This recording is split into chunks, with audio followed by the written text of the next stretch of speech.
সাবেক প্রধানমন্ত্রী শেখ হাসিনা পদত্যাগের পর থেকেই আনন্দে ভাসছে লেবানন প্রবাসী বাংলাদেশিরা। লেবানন প্রতিনিধি মশিউর রহমান টিটো জানান, একে অপরকে মিষ্টিমুখ করিয়ে ও স্লোগানের মাধ্যমে বিজয় আনন্দ উদযাপন করছেন তারা। গণ অভ্যুত্থানে অংশ না নিতে পারলেও রেমিটেন্স শাটডাউনের মাধ্যমে নিজেদের বিজয়ের অংশীদারি দাবি করেছেন প্রবাসীরা। দাওরা ও মোকাল্লেস সহ দেশটির বিভিন্ন এলাকা ও মেসে চোখে পড়ে প্রবাসীদের এমন আনন্দ উল্লাস। বিজয় আনন্দের পাশাপাশি আন্দোলনে নিহতদের স্মরণে আয়োজন করা হয় দোয়া। আনন্দে ফুর্তিতে আমাদের মিষ্টি খাওয়ানো হচ্ছে।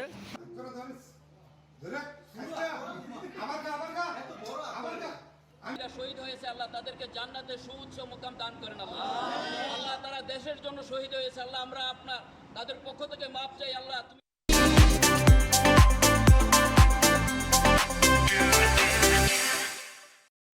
এই বিজয়ের সুবাদে আমি সর্বপ্রথম ধন্যবাদ জানাই বাংলাদেশ কোটা সংস্কার আন্দোলনের সকল সমন্বয়কদেরকে এবং সকল শিক্ষার্থী ভাই বোনদেরকে। বাংলাদেশ আজকে যে আমরা স্বাধীনতা পেয়েছি, যাদের জন্য পেলাম তাদের আত্মার মাগফিরাত কামনা করছি এই ছাত্র ভাইদের।